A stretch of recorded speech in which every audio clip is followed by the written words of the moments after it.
Opposite side क्या होते हैं, पैरेलल भी होते हैं और बराबर भी होते हैं। देखो तो क्या है, और side AB and CD respectively, AB और CD पैरेलल है,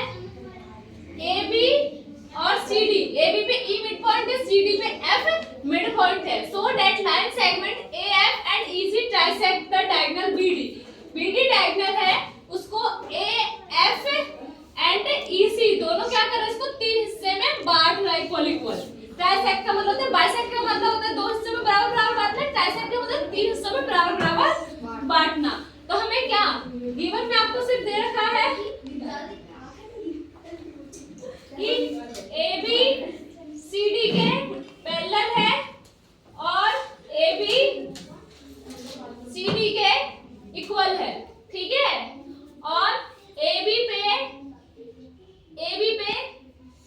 E क्या है हमारा, मिड पॉइंट है AB का, और F जो है मिड पॉइंट है CD का। टू प्रूव हमें क्या करना है, टू प्रूव हमें ये करना है कि BD लाइन को AF और EC ट्राइसेक्ट तीन हिस्से में काट रहा है, मतलब ये वाला हिस्सा, ये वाला हिस्सा, ये वाला, तीनों क्या है, बराबर है। टू प्रूव में क्या करना है, DP equal to PQ equal to QB, ठीक है ना। अब हम क्या करेंगे, एक बात हमें पता है, अगर गिवन में दिया है कि ABCD पैरेललोग्राम है, क्या दिया है, इन ABCD पैरेललोग्राम है, तो हमें पता है AB CD के बराबर है, तो हमें पता है E क्या है, मिड पॉइंट है, तो क्या होगा, क्या होगा, E जो होगा हाफ होगा AB के, होगा ना, AE जो होगा हाफ होगा AB के, है ना, और इसी तरह से DF जो होगा हाफ होगा, DF जो होगा क्या होगा, हाफ होगा FC के, CD के, DF जो होगा हाफ होगा CD के, होगा, और हमें पता है दोनों चीज बराबर है, ये दोनों चीज बराबर है, AB और CD दोनों चीज बराबर है, तो हम क्या लिख सकते हैं, AE,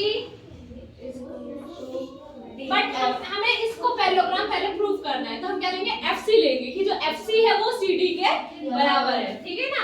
FC जो है हमारा वो CD के हाफ CD के बराबर है, और हमें पता है कि AB इक्वल टू CD के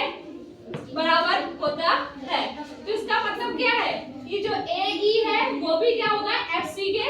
बराबर होगा, और AE है वो पैरेलल भी होगा FC के, सो हम ये कह सकते हैं AEFC हमारा क्या है, पैरेललोग्राम है, लिख सकते हैं ना, क्योंकि दोनों आपस में पैरेलल, ये वाली साइड पैरेलल हो गई, और ये वाली साइड बराबर भी हो गई, इससे हम ये लिख सकते हैं। अब हमें क्या करना है, हमें तो ये प्रूफ करना है, तो हम क्या करते हैं, इस वाले ट्राइंगल को ले लेते हैं, क्या ले लेते हैं, तो देखो यहाँ पे देखो हमने लिया इन ट्राइंगल APB, ठीक है, APB हम अगर ट्राइंगल लेते हैं, रफ में छोटा सा बनाऊंगी, इतना बड़ा बाहर में ना, इसलिए APB, देखो यहाँ पे E हो गया, यहाँ पे Q हो गया, आपको पता है कि E इसका मिड पॉइंट है ना, तो AE तो EB के बराबर होगा ही होगा, और आपको मैंने मिड पॉइंट थ्योरम पढ़ाई थी, क्या पढ़ाई थी, EQ AP के पैरेलल भी होगा, है ना, मिड पॉइंट थ्योरम से, और मैंने आपको converse mid point theorem question number 40 में हल करवाया था, उससे हमारा क्या होगा कि ये अगर E मिड पॉइंट है AB का, तो QB मिड पॉइंट होगा PB का, है ना, क्या होगा, E is mid point of AB, so Q is also mid point of PB, PB by converse midpoint theorem, by converse midpoint theorem, तो हम क्या लिख सकते हैं, कन्वर्स मिडपॉइंट थ्योरम से Q मिड पॉइंट हो गया, तो PB को हम क्या लिख सकते हैं, PQ इक्वल टू QB लिख सकते हैं ना, क्योंकि वो हमारा मिड पता है ना कि किसी भी साइड का जो मिड पॉइंट होता है दोनों साइड को बराबर बराबर हिस्सा कर देता है, तब क्या हो जाएगा PQ इक्वल टू QB हो जाएगा। इसको हम फर्स्ट इक्वेशन मान लेते हैं, ठीक है। इसी तरीके से सिमिलरली अब इस वाले ट्रायंगल को ले लेते हैं, ठीक है। अगर हमें पता है FCD का मिड पॉइंट है तो by converse mid point theorem से BB भी DQ का मिड पॉइंट होगा। उसके बाद सिमिलरली इसी तरीके से लिख सकते हैं ना DP हमारा PQ के बराबर है। अब क्या लेंगे, इन ट्रायंगल DQC में बोलेंगे F is the mid point of DC, so P is midpoint of DQ by converse midpoint theorem. Midpoint theorem. तो अब हम क्या बोल सकते हैं कि DP जो होगा वो PQ के बराबर होगा। अब क्या ले सकते हैं, DP जो होगा हमारा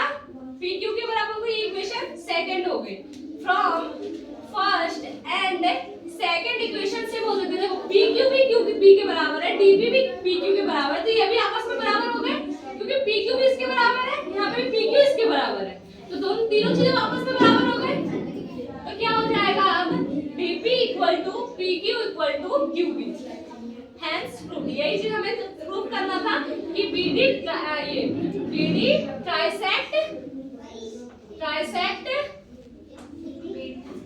AF and EC trisect BD। यही चीज हमें प्रूफ करना है। AF वाली लाइन ने और EC वाली लाइन ने BD लाइन को तीन हिस्सों में बराबर बराबर हिस्सों में काटा